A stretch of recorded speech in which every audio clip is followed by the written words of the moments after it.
It's been a total week, you guys. Everything's okay, thank God. But this past week took me back to a place that feels really unrecognizable to me, but oddly extremely familiar. And I'm going to explain. I'm also going to talk about art making and how all of these things that I experienced in the last week are reflected in this painting that you're watching me create today. And how I want to urge you guys watching to use the state that you're in to help you with creating the art that is most meaningful to you. Like so many people I hear talking about art making, I too feel like if I'm not in a great state of mind, I have a really hard time creating art. Mostly because I have found through trial and error that the only time I make art I'm pleased with is when I am truly able to focus on the process and kind of tune the rest of the world out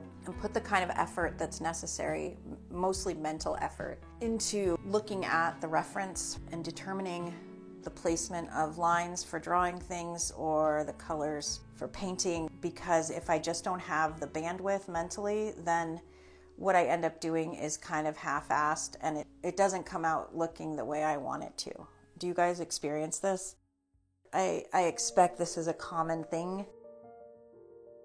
So I'm 51, I'm almost 52, and not to be too TMI, that's kind of like redundant, not to be TMI, but the past year I've just been waiting for that year mark to hit so I can say I'm actually in menopause now, and that's so wonderful. And what seems to happen is I get to the point where I'm just about there, and what happened this week will happen. I suddenly got hit with this complex emotional state that I don't think I've felt in years. It just felt like I was 14 again. All the irrational thoughts, all the worthlessness, and maybe feeling incapable of things. Very irrational kinds of emotions. I found myself at work at the hospital where I work as a labor and delivery nurse, and it was all I could do to just feel like I was being helpful enough to my coworkers, helpful enough to my patients, and I had this whole mental thing where I felt like I was in 7th grade and I didn't want to go to school because everybody hated me. That's how I felt, and that's not great. You know, we don't want to feel like that ever. And I think because it had been so long and because I wasn't expecting it, it really threw me for a loop. Dude, I was like beside myself. And interestingly though, when I started to come out of it like a day later, it reminded me of just how good it is to feel normal, quote unquote normal, because I don't always feel normal. I am very emotional. And I'm an empath, just very affected by the people around me and the circumstances around me just anyway. But that's a much better state of being than when those hormones get a-going.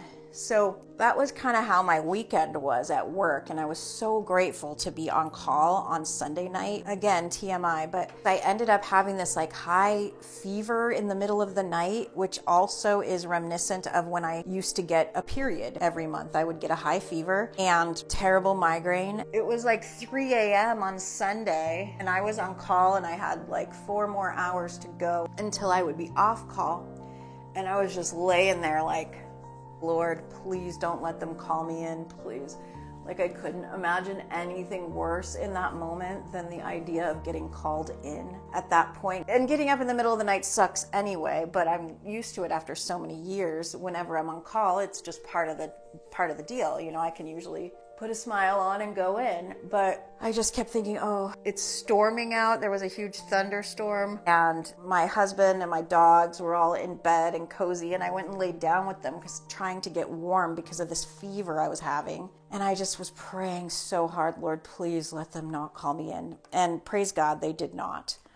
And I was so grateful. That was my Friday night, so to speak. So this week the weekdays are always my weekend. And I had true gratitude for that. And I started thinking about the importance of not running away from these feelings we have when they're really overwhelming. Like those feelings that everyone hates me or I'm not doing right by others. And back in my prior life, before I met Jesus and started following him, and if you guys don't know me from my earlier videos, my channel was called That Jewy Jesus Chick because I was saved out of a secular Jewish life at age 44 and began following and walking with the Lord, which is the thing that I attribute everything good in my life to. It's the best thing that's ever happened to me, meeting Jesus. And I strongly encourage you do it if you haven't. I did change my name on this channel because I realized I was trying to do too many things with the channel and I needed to build it up based on something that I had the language to share with other people, which at this point is my art. So that is why I rebranded. I discovered that I'm not great at making YouTube videos to begin with, and I certainly am not great at making YouTube videos about different topics and trying to meld them together. And I was given a voice when I was saved to speak through art, and so I'm going to operate in the gifting that I was given and not try to be something I'm not at this point anyway. I don't mean that later I'll be something I'm not. I mean that at this point, I'm not excellent at conveying much beyond just the gospel. But I need you to know that for any of you who followed me before, I have not turned my back on Jesus by any means, simply because I rebranded. I love him more than myself.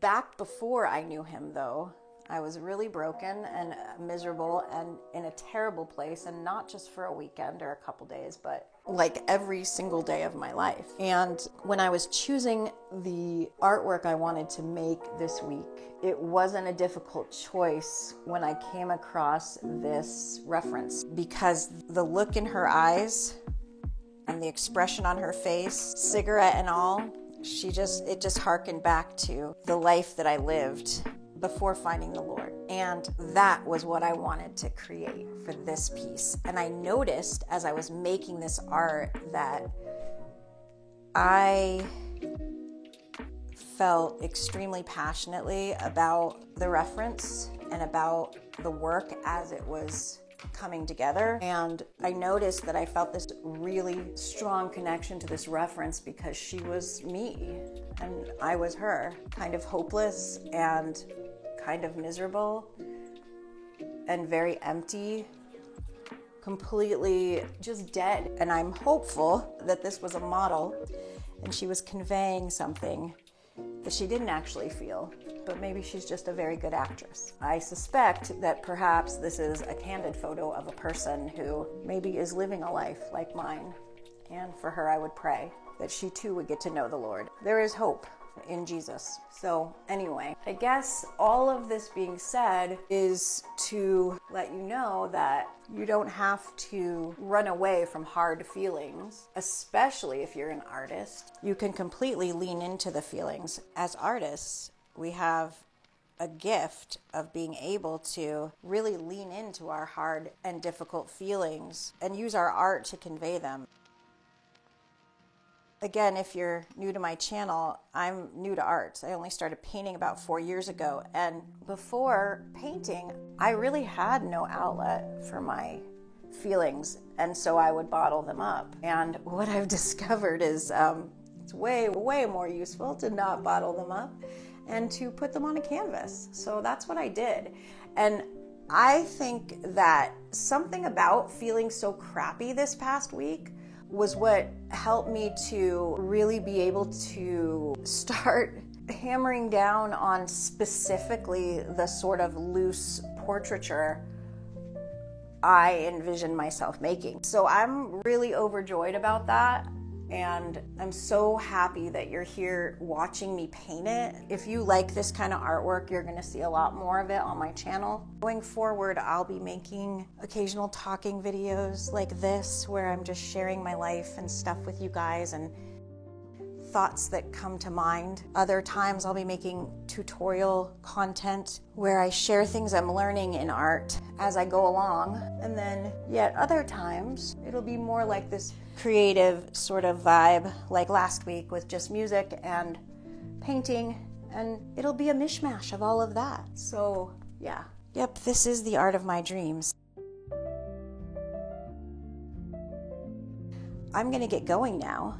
But if you wanna watch another video, here's another one that you probably haven't seen, and I encourage you to check it out. I hope you have a beautiful day. Bye-bye.